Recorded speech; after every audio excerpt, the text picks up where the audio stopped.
Bien, la vez pasada habíamos hablado un poco en general de dónde surge, de cómo surge la filosofía de la educación. Entonces, vamos a hablar hoy prácticamente de lo que se puede llamar la filosofía de la educación, pero la educación en Grecia, ¿no? Que era un poco, hablamos un poco de Sócrates, hablamos un poco de Platón y de los sofistas. Sin embargo, ahora sí me interesaría, pues, primero que nada, que pudiéramos ver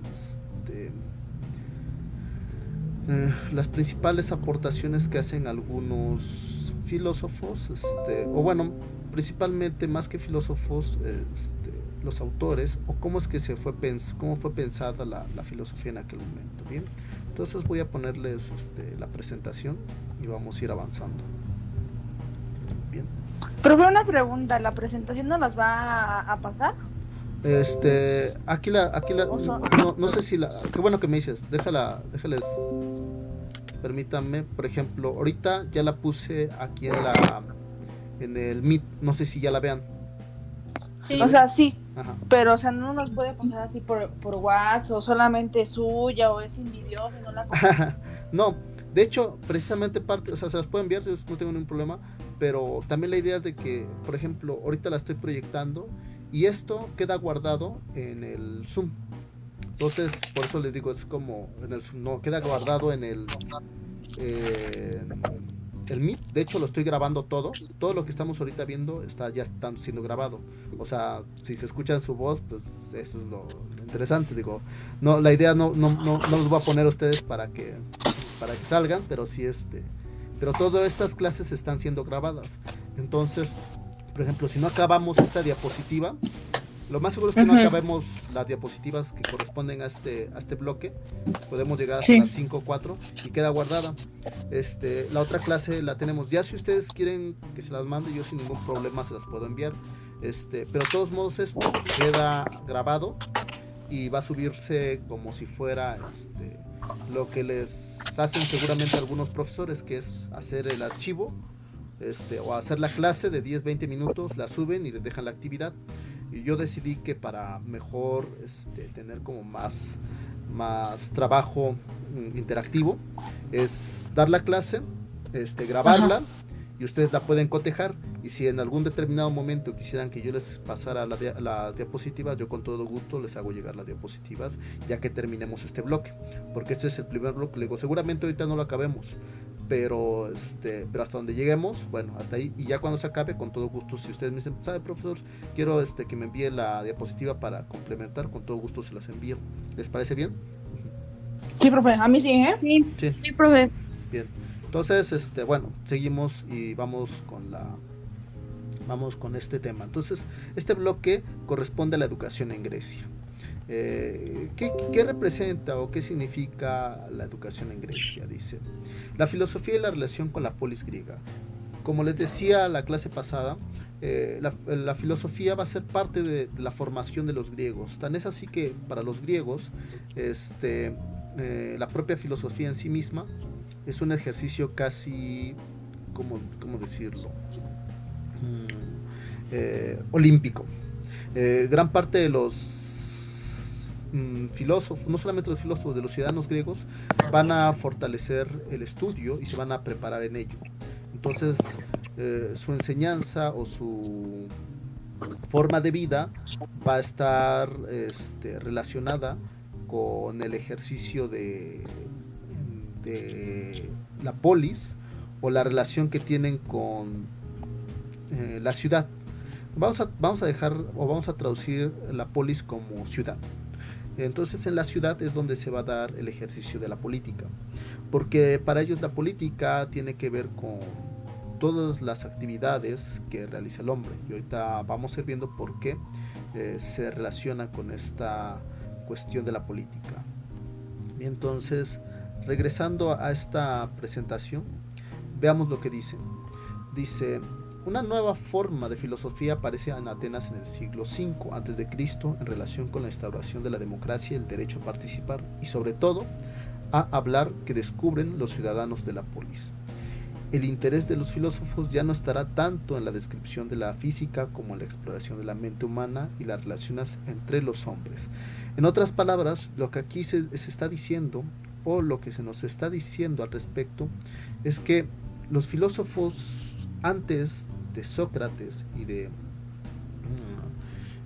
los sofistas y de Aristóteles, bueno, antes de sofistas, Sócrates y Aristóteles y del propio Platón, también que Platón habla de Sócrates, también al ser su alumno, es que la filosofía era realizada por algunos pensadores llamados presocráticos. Los presocráticos van a intentar explicar el mundo a partir de la observación. Van a tratar de no estar conformes con lo que dicen los mitos griegos, particularmente los mitos griegos que vienen de autores como, o del autor más primordial, que es Homero. Entonces con Homero y Hesíodo también, Hesíodo son como los dos autores más importantes dentro de la tradición griega. Ellos van a explicar el mundo a partir de mitos de los dioses. La importancia, diría, ¿cuál es la importancia de los mitos a nivel social o a nivel educativo? Precisamente inculcar ciertos valores. Por ejemplo, los valores que se inculcaban con la lectura de Odiseo y de la Ilíada eran precisamente enaltecer el honor. El ciudadano griego, el guerrero griego, tenía que cultivar ciertas virtudes. Una de esas virtudes era precisamente la valentía, la osadía, el liderazgo, etc. Una serie de principios que ellos consideraban que eran dignos de todo ciudadano griego y que por esa razón tenían que ser, por así decirlo, transmitidos de manera oral. En el caso de la Odisea es un ejemplo de ello. Estas epopeyas van a ayudar a que los ciudadanos aprendan estos principios y estos valores que son fundamentales para la sociedad griega de aquel momento. Bien, entonces, con el paso del tiempo, los presocráticos lo que van a hacer es cuestionar si verdaderamente estos dioses son los que dictan estas virtudes o estas formas de vida. Obviamente ellos van a empezar a explicar o tratar de explicar el origen del mundo y del propio hombre a partir de reflexiones y del estudio de la naturaleza. Por eso les llama filósofos no solamente presocráticos, sino también filósofos de la naturaleza. En otras palabras, la filosofía como concepto va a surgir con Sócrates.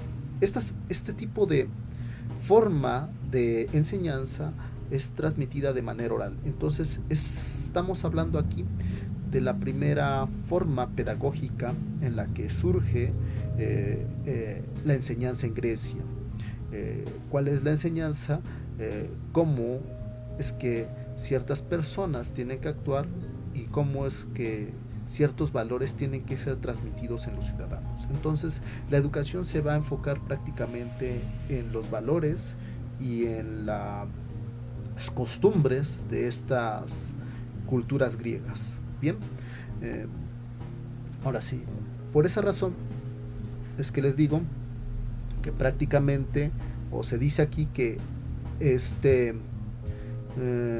la educación en Grecia en el siglo V va a dar un giro, pensando precisamente en que la realidad física debe ir más allá sobre la explotación de la mente humana y la relación entre los hombres.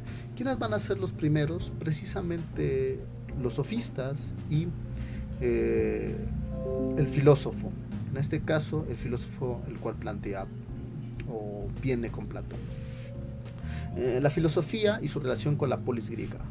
La política es la principal actividad de los ciudadanos atenienses y de los ciudadanos de las ciudades que también han establecido la democracia. A cargo de todos está el gobierno de la ciudad. ¿Qué habilidades hacen falta para participar exitosamente en la vida pública? ¿Cómo se triunfa en política? Estos son los temas que ahora interesan. Estas son las preguntas para las que se quieren respuestas.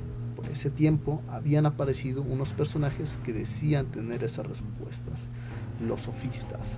En otras palabras, como les decía, el ejercicio público es importante para los ciudadanos griegos. O sea, así como un deportista de alto rendimiento se preparaba para por ejemplo las Olimpiadas, En Grecia igual, en la cual también surgen estas famosas Olimpiadas griegas, este, cultivar el cuerpo no era suficiente, sino cultivar la mente, y la mejor forma de cultivarla era a partir del ejercicio político, radicaba en el ejercicio y en la relación que tienen con la polis. O sea, el ciudadano se tiene que formar para poder tener una relación con la sociedad. La política es el centro y el meollo de las discusiones dentro de Grecia. En otras palabras, el griego tiene como deporte, aparte de forjar el cuerpo, el desarrollo intelectual. Entonces podríamos decir que era una cultura, una sociedad que su formación o que el interés formativo se centraba en el mejoramiento intelectual de los ciudadanos, sí. Para el ciudadano griego, un ejercicio constante era el aprendizaje de nuevos saberes. De ahí esta noción que se va a título, esta rama de la filosofía, que es también la epistemología. De ahí viene la palabra epísteme. Epísteme significa conocimiento. Entonces, ellos, el ejercicio que van a estar desarrollando o las enseñanzas que van a estar cultivando se van a centrar precisamente en el quehacer político, la forma de gobernar, qué valores tiene que seguir el ciudadano, cómo es que tiene que actuar el ciudadano. Esto es fundamental porque parecería ser que entonces había una relación muy directa con esto que hoy llamamos ética. Y en efecto, en ese momento, la ética era una forma práctica de las costumbres que estaban vinculadas con la moral. Porque si bien es cierto, la ética se encarga del estudio de la moral y tratar de asimilar qué cosas son buenas y qué cosas son malas. Sin embargo, entonces es que el ciudadano griego establecía cuáles eran las mejores enseñanzas, qué debería ser bien para los ciudadanos, cuál debe de ser la forma de gobierno, cómo es que las personas deberían de comportarse. Estas van a ser las preguntas que van a empezar a girar en torno. Por eso no es casual que la filosofía emergiera y se pusiera como el peldaño de la forma de enseñanza y de educación en toda Grecia. El centro era prácticamente el lugar donde se congregaban parte de la enseñanza de estos sofistas y estos filósofos. El punto de reunión se le conocía como el ágora. El ágora era el lugar donde tú te podías encontrar con distintos aspirantes al gobierno, distintos comerciantes, etc. Era como una especie de mercado mucho más grande, pero al cual se iba a dialogar y se iba a platicar sobre la importancia que tiene el ciudadano y los valores que debemos de cultivar dentro de la sociedad. Ahora bien, la pregunta que yo les haría es ¿por qué si no por qué es que el ciudadano griego se preocupaba tanto por el ejercicio o la enseñanza política? ¿Alguna de ustedes tiene idea o se imagina por qué sería importante la educación política o la formación política de los ciudadanos? Porque de ahí desprende todo, ¿no? ¿Cómo qué, Alondra? algo todo, o sea, sí, entiendo. Como, Ajá. pues dependiendo la política de cada, no lo sé, ¿no? Por ejemplo, de cada país, cómo se rige su gente y eso, va a depender lo demás, como qué cosas, por ejemplo, aquí en México es de que la educación es laica y gratuita. A lo mejor en otro país, ¿no? En otro país se basa en la religión. Es dependiendo las leyes y las formas en que se rige cada país, de donde dependen las demás formas de educar y todo lo que va a englobar a esa sociedad. Bueno, yo lo veo así. Bien, ¿alguien más? ¿Por qué creen? Muy bien, Alondra, que bueno, ahorita vamos a ir desmenuzando eso. Las demás, ¿por qué creen que sería importante la educación política en Grecia? Por su forma de trabajar o algo así. Ajá, por Porque es ejemplo, más rígida. más rígida o poco. Piensa, a ver, trata de darnos un ejemplo que esté pasando por tu mente. Mm, Ay, güey. Ay, perdón. Pues supongamos que así como que más rígida que a lo mejor los que dan la educación son más duros con los alumnos, no hay sentimientos, pues. Ujú. O sea, el profe nada más va a dar su clase y ya. Y son muy rígidos en ese aspecto de solamente voy a dar mi clase y ya, y punto. Bien, tú dirías eso. Ajá, bien, Ajá. bien. Los demás, perdón. Ujú. Quizás era para saber y establecer el poder que cada quien tenía, ¿no? Y dejar en claro que, por ejemplo, él tenía un poder y así poder ejecutar sus leyes a su modo y establecer nuevas normas que pues para él pues eran convenientes o para aquella persona que se postulaba. Esto que dices hasta el final es muy interesante, Lucero. Ahorita vamos a ahondar un poco en eso. Eso que señalas es realmente por ahí va un poquito el asunto, pero bien.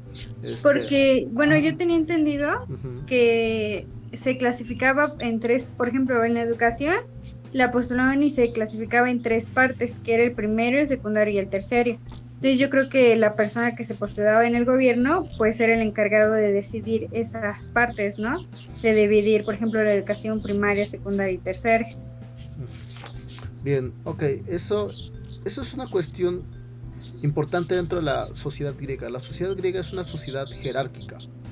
Vamos a ver esto de que dice al respecto, pero bien, voy a continuar para que vaya quedando claro esto. Si bien es cierto, el ciudadano griego le preocupa la política porque en efecto lo que más le tiene con certidumbre es de qué manera tengo que vivir, cuáles son los oficios más dignos, cuál es el oficio que debo de desarrollar, cómo es que lo estoy desarrollando, de qué manera lo estoy desarrollando.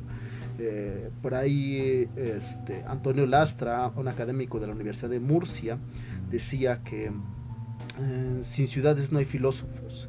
Y precisamente es en las ciudades donde surgen los filósofos porque son los que permiten reflexionar sobre el ejercicio político y social que tienen.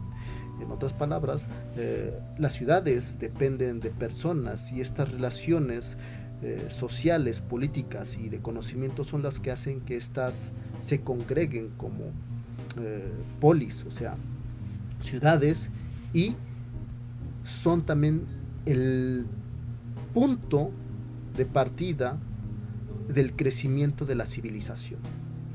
Las ciudades, si se fijan, siempre buscan una mejoría. Todo Estado-nación busca tener, por ejemplo, la mejor tecnología, los mejores insumos, la mejor salud, etc. O sea, las ciudades siempre buscan una especie de mejora, no solamente de manera autónoma, sino precisamente de mejoría para los ciudadanos y para garantizar una sociedad mucho mejor desarrollada. Entonces, esa es la importancia de la ciudad. La ciudad busca congregar a una serie de personas que puedan generar una mejora en la vida de estas personas que la habitan. Por eso era importante la educación griega y por eso era importante el ejercicio político, para ver de qué manera eran gobernados y de qué manera tenían que ser orientados por una buena forma de gobierno. Bien, voy a continuar con la presentación. Entonces seguimos. Dice, los primeros maestros evidentemente van a ser los sofistas, ¿no? Dice, los primeros maestros ambulantes. ¿Y por qué ambulantes? Porque iban de un lado para otro. Sofista procede de la palabra griega sophos, que significa sabiduría, maestría o experiencia, en un campo concreto del conocimiento. Los sofistas eran una especie de maestros ambulantes que divulgaban sus enseñanzas frecuentemente a cambio de dinero, especialistas en el debate de ideas y preocupados por la definición del significado de la palabra y conceptos. Partían de una crítica de los valores tradicionales como el bien, la justicia, la verdad, la ley, la belleza, etcétera, que consideraban relativos. De ahí gran parte de la crítica a los sofistas va a venir en eso. ¿Por qué? Porque la mayoría de los sofistas van a desarrollar esto que se conoce como el arte de convencer. El arte de convencer implica que ellos tienen un conocimiento de algo y lo que buscan es precisamente convencer a la audiencia, convencer a sus seguidores y cobrar un monto. Lo que decíamos la vez pasada un poco de si era válido el cobro por ciertas enseñanzas o no. Ellos, al ir recorriendo distintas ciudades, adquirían ciertos conocimientos y los traían o los llevaban o los importaban a Grecia. Esto, por muy secundario que pueda parecer, es relevante, y es relevante hasta en la actualidad. Y les voy a decir por qué. Ustedes piensen cuáles son las ciudades que han crecido, o los países que han crecido exponencialmente a nivel tecnológico, a nivel económico, de salud, etc. Porque el político es mucho más conflictivo, pero en esos términos tecnológicos, de salud y economía, gran parte de los países más desarrollados están vinculados con un mejoramiento educativo. Si se fijan, sus estándares de educación suelen ser muy altos, suelen tener mejor desarrollo de ciencia, precisamente por las investigaciones que van realizando. Y entonces muchos de esos países logran exportar,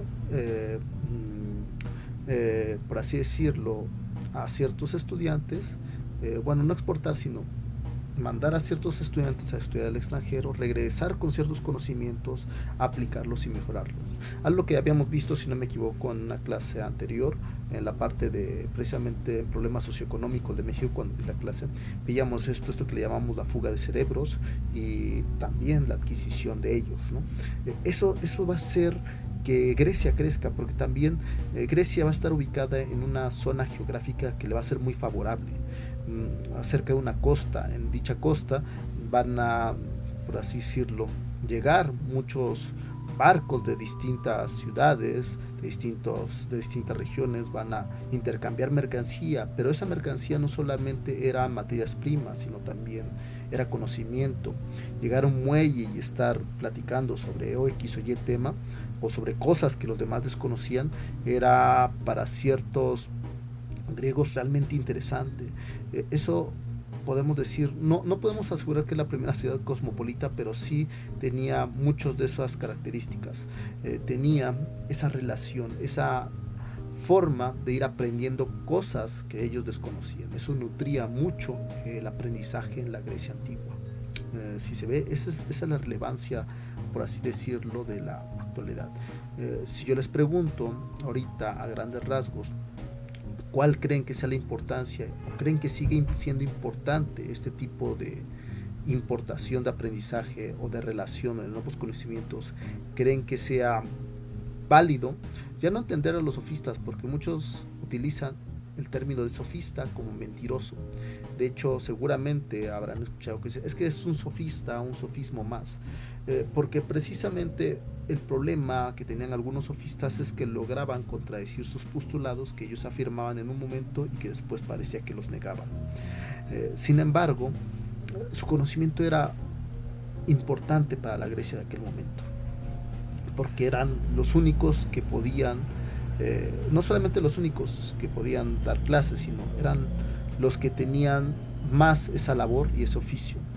Un sofista, a comparación de un profesor de la actualidad, solía ser un profesor que tenía ingresos muy, muy altos, al grado de que Sus enseñanzas eran demasiado cotizadas. De hecho, contratar a un sofista tenía que ser con previas semanas de anticipación, tenía que estar demasiado agendado y tenía que ser un grupo de estudiantes demasiado amplios que pudieran pagar por que les enseñara X o Y cosas. O sea, la educación también era un privilegio. Hasta la fecha lo sigue siendo. Muchos pensarán que no, pero yo creo que sí sigue siendo un privilegio. Entonces este ejercicio del sofista no es tan burdo como decir es un mentiroso más, ¿no? Era un ejercicio muy muy importante en aquel momento. Bien, antes de seguir continuando, les voy a poner precisamente un pequeño videito para ilustrar más esto que les vengo diciendo sobre los sofistas, ¿no? Pero vamos a ver. Pero en esencia esa es gran parte de la importancia que van a tener los sofistas, les digo, en su momento.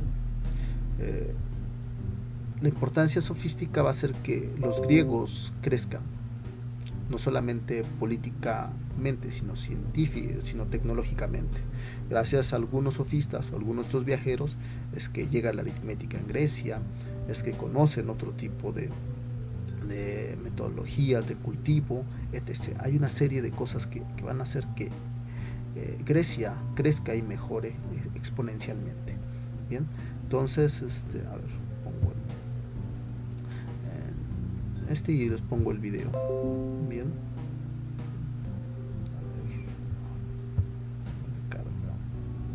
Allá. Entonces, vamos a ver rápido esto. Ya. ¿En qué consiste el arte del buen decir?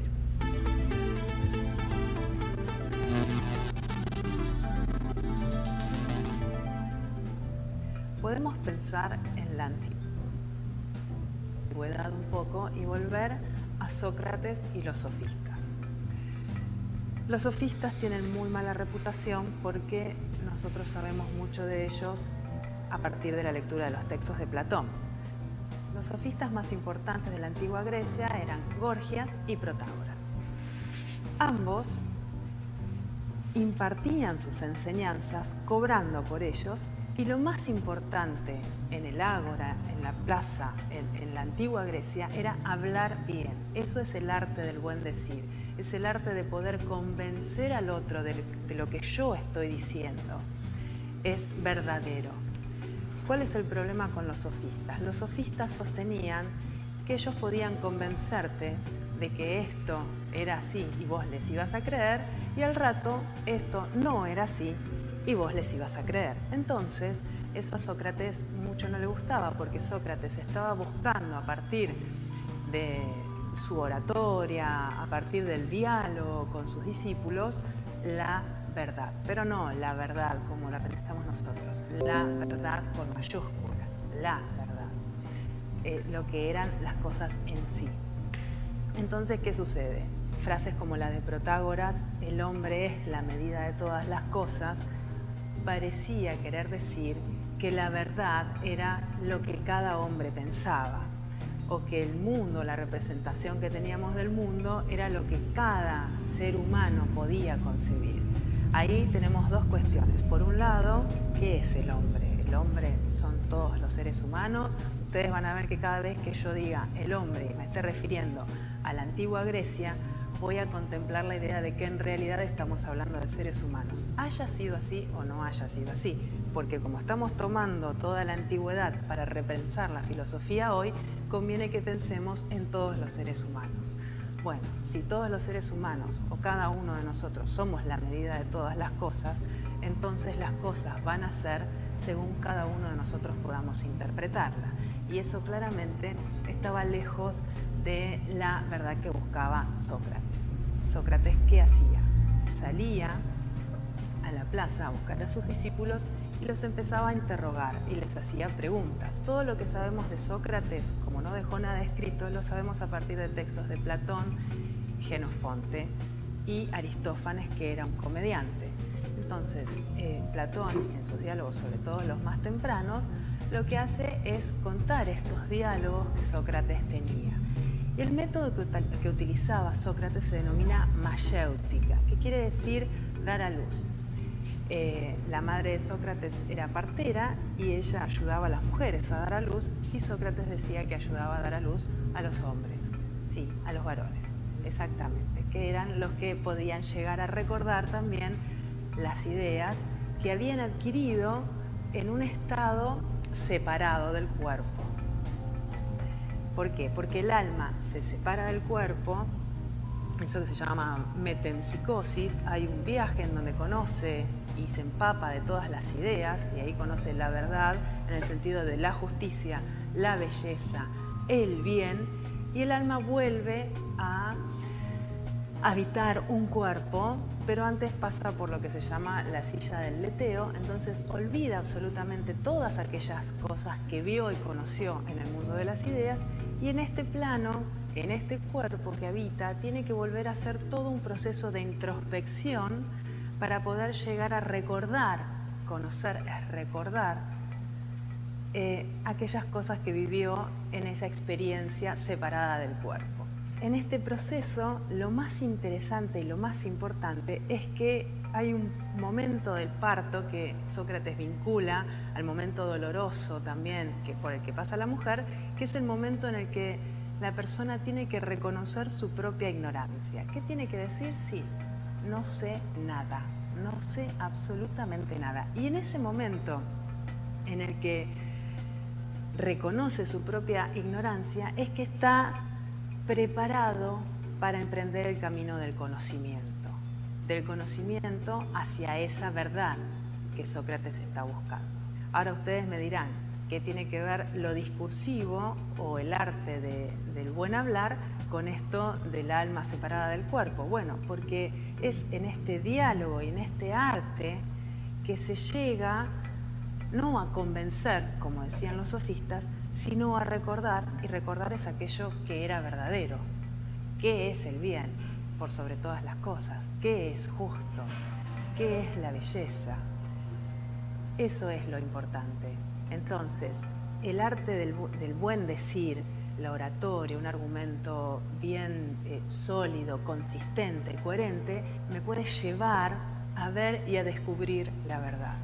¿Por qué es importante retomar esto del ámbito argumentativo y del arte del buen decir? Insisto en el buen decir porque tiene que ver con una coherencia interna de lo discursivo. Hoy en día, porque todo lo que vemos, todo lo que escuchamos, todo lo que decimos está plagado a veces de falacias o de cosas que nos parecen que pueden ser de una manera, de otra manera. Yo no voy a decir que exista una verdad en un sentido socrático, pero sí a la hora de armar un discurso o tratar de argumentar o defender aquellas tesis o hipótesis que nosotros querramos defender, tenemos que armarnos de buenos argumentos. Y aquellos buenos argumentos van a ser los que nos lleven, mediante deducciones, a poder sostener aquella premisa o tesis que nosotros sostenemos que es verdadera. A modo de resumen, indagar sobre estas cuestiones de la coherencia interna de un discurso, de la deducción, de un sentido lógico, nos permite vivir a nosotros experiencias que nos permitan resolver conflictos que muchas veces sí se parecen a esto de que yo pienso que y él piensa que, pero lo que de hecho sucedió fue esto. Entonces nos permiten razonar con evidencia.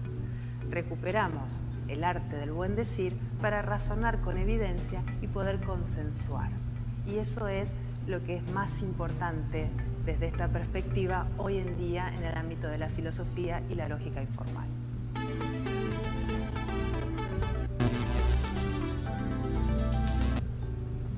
Bien. Como notaron, eso es lo que vamos a iniciar o lo que vamos a complementar la otra clase. Ahorita realmente lo que me interesa interesaba es cómo la importancia del sofista y de la formación política del ciudadano. ¿Pero por qué? Porque era la enseñanza más inmediata, fue la primera enseñanza que se presentó. Eso no excluye el ejercicio de la agricultura, el ejercicio de otras artes, pero otras disciplinas, bueno, otros oficios como el zapatero, el artesano, no. Pero para los griegos el núcleo o el mayor grado de aprendizaje radicaba en el ejercicio político. ¿Quiénes eran los que desarrollaban o mejoraban ese ejercicio político? Los sofistas. Los sofistas van a ser estos personajes que van a incursionar dentro del mundo griego y van a dar paso a que emerja un personaje conocido como Sócrates, el cual se va a poner el título de filósofo. Bien, la próxima clase vamos a ver, nada más vamos a dar una reseña de los sofistas más importantes y entramos con Sócrates. Sobre todo vamos a ver su epistemología, cuál es la importancia de esta epistemología y el alcance del conocimiento que esto tiene. Asimismo, por qué es importante reflexionar sobre la noción de las enseñanzas de Sócrates, por qué Platón habla de Sócrates, porque aquí viene lo importante. Platón es discípulo de Sócrates, pero también evidencia que es su maestro y es para él el mejor de los maestros que se haya tenido en Grecia. Tan es así que es sentenciado a muerte y es juzgado por X o Y circunstancia que van a considerar que son peligrosas para la ciudad. Vamos a hablar de por qué la filosofía parece que es un peligro, pero no solamente es un peligro para la ciudad o para en sí mismo los ciudadanos, sino para cierta élite que goza de ciertos privilegios, y porque la filosofía y la educación en cierta medida también logran ser un peligro para toda forma de gobierno. Entonces con eso vamos a ir analizando y desmenuzando la próxima clase, que será el miércoles. Sócrates, sus enseñanzas y por qué hasta cierto punto la filosofía es un peligro no solamente para las élites, sino para cierto grupo de poder. Y cuando me refiero a la educación también me refiero, cuando me refiero a la filosofía también me refiero a la educación que va a impartir Sócrates. Bien, dudas, preguntas, hasta aquí lo escucho antes de cerrar. ¿Las oigo? No, profe. ¿No? No. No, profe. Entonces lo dejamos hasta aquí. Por el grupo les voy a mandar un link de donde les digo, vamos a ver, les voy a mandar el link de una película y de un capítulo de una serie que se llama, es una serie sobre filosofía. Ustedes las ven y lo único que tendrán tarea es como pues apuntar qué les pareció más importante para que podamos dialogar sobre eso en la siguiente clase. O sea, no es ni un resumen, vayan haciendo apuntes de lo que ustedes crean importantes para que la próxima clase indaguemos sobre eso. ¿Les parece bien? O sea, sería su única tarea, no les pienso dejar algo pesado de lectura. La lectura ya se las subo de forma adecuada el miércoles. Ahorita nada más es ver esa película, ustedes apuntan lo que consideran más importante y con base en eso pues ya vamos viendo la clase. ¿Bien? ¿Les parece bien? Está bien. Bueno, entonces lo dejamos, voy a cerrar la sesión y pues bueno, Gracias. un gusto. Gracias, profe. Se cuidan, todos los veo el miércoles, Igual. las veo el miércoles, cuídense y Vale, no salgan bye. de casa. Sí, profe, también usted. Gracias.